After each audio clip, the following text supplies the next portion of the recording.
quick by any standards now.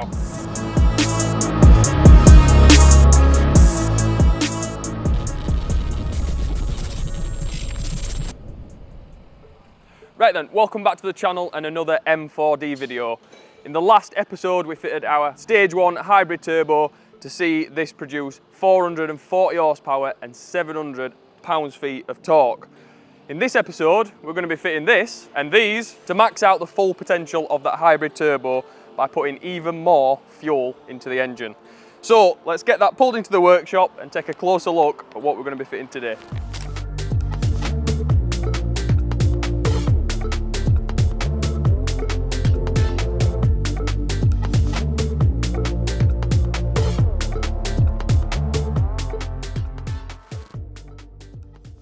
So before we have a closer look at what parts we're going to be fitting today, we'll just have a full recap of what parts are already fitted to our M4D project.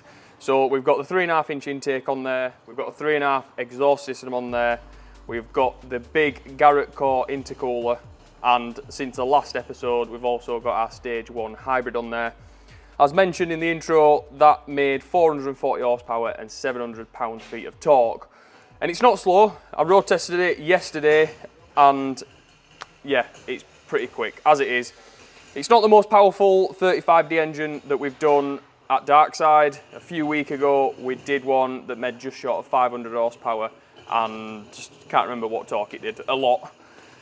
But we're hoping we can get a little bit close to that 500 horsepower mark with the stage 1 hybrid turbo, but when we tuned the hybrid on the dyno we ran out of fuel at 440 horsepower, which is why we're going to be fitting some fuel upgrades, and then we're hoping with these new fueling upgrades we're then going to run out of air from the turbo, which would then mean the next upgrade after that would be the stage 2 bigger turbo. But there's only one way to find out. So first up we've got 550D injectors. These are what were previously fitted in the other 35D that did just close to 500 horsepower, so we kind of know they're good for at least that. The 550D pump, usually we just fit a stock 550D pump. This one is actually modified. So inside here is like a cam lobe, and the lobe that's been fitted to this has got a higher lift. So basically it's letting more fuel in and out of the pump. In theory, that should make around 30% more fuel, or flow 30% more fuel than a stock 550D pump. So we should have plenty of fuel for the size of the turbo we've got on there. 2700 bar fuel pressure sensor, and then we've also got a new inlet manifold because these do get caked up in carbon and the swirl flaps, well, if a swirl flap fails it can be quite catastrophic, so we're going to be fitting that. And then this has also got the upgraded 5-bar map sensor as well, because we're going to be running quite a bit of boost on this. And then one more thing, I think Dan, when he's coming to fit all this, is just going to see where this braided line goes. And if you're not sure what this is for the nitrous kit. So we are aiming for well over 500 horsepower. On the engine that's in the car, it'd be nice to get over that 500 horsepower mark, but ultimately we have got a full other engine that we're going to be doing a full build on, ported head, pistons. If you missed the previous video where we went through the full spec list of getting this 35D engine to over 600 horsepower, we'll put a link to that in the description. But yeah, it's going to be a really cool build. But before we aim for the big 600 horsepower mark, let's get these fueling upgrades fitted and see what we can get with the stage 1 turbo.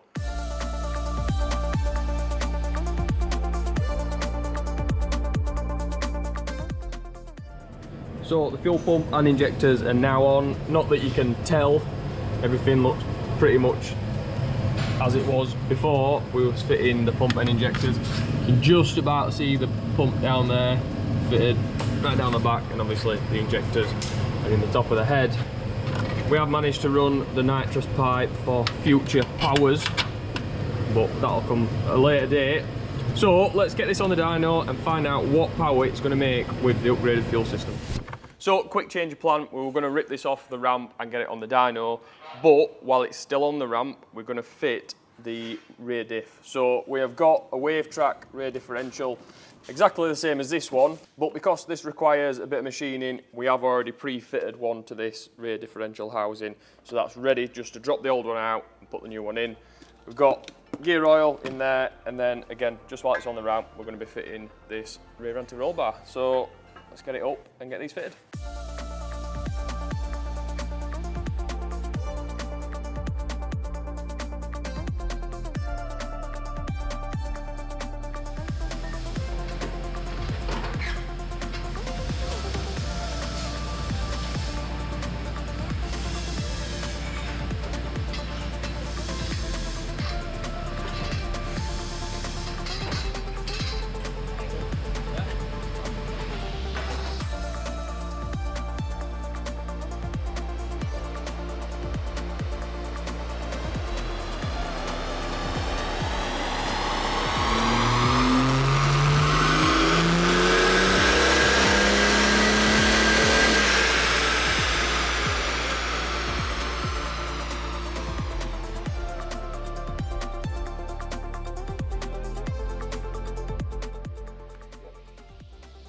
So, really good results from just adding the fuel system on.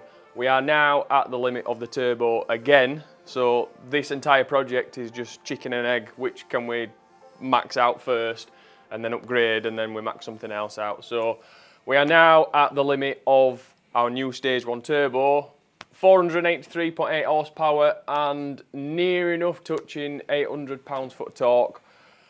Previously, with the turbo and stock fuel system, we were at 440 horsepower and 700 pounds-foot of torque. So, for 43 horsepower and nearly 100 pounds-foot of torque improvement just by adding the fuel system.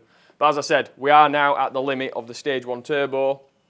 I mentioned in the last video, when we put the turbo on, we were initially going to market the stage 1 turbo, keep the turbo that we already had listed as a stage 2, and then the 600 horsepower was going to be the stage 3. But now we've maxed out the stage 1.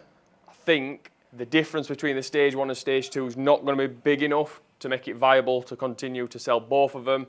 So we're just going to stick with the stage 1, which should get you 483 horsepower, maybe a little bit more if we pushed it a little bit harder, or the next option is going to be the 600 horsepower plus, so that's going to be stage 2 now. So we're going to skip the middle one and just have the 2 options, keep it nice and simple. So let's get this pulled off the dyno and we'll go and see what it drives like.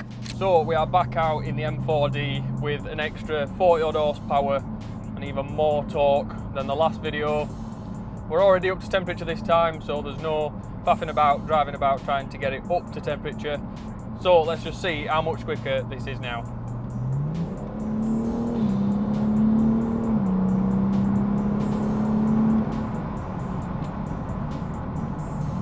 I tell you what, it might only be 40 horsepower, but that makes a big difference. It's a little bit smoky now compared to what it was before, but obviously at 440 horsepower we was limited by fuel, so it's not going to have smoke because we haven't got any extra to play with.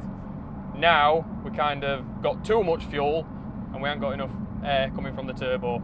So the next stage is to put the even bigger turbo on there, the 600 horsepower plus turbo on there, and see if we can get even more power. It's likely, like I mentioned, we have got smoke now, so we know we've got the fuel. We can just get the air in there. Air and fuel makes more power. Oh, this is quick by any standards now. And I'm not just making that up either. We have got the draggy figures to back it up this time. So, as I mentioned a couple of videos ago, we did a customer's car. It was just short of 500 horsepower, a little bit more than this, about 10 more horsepower than this, something like that. And we went out, did a quick launch. It did 3.6 odd seconds to 60.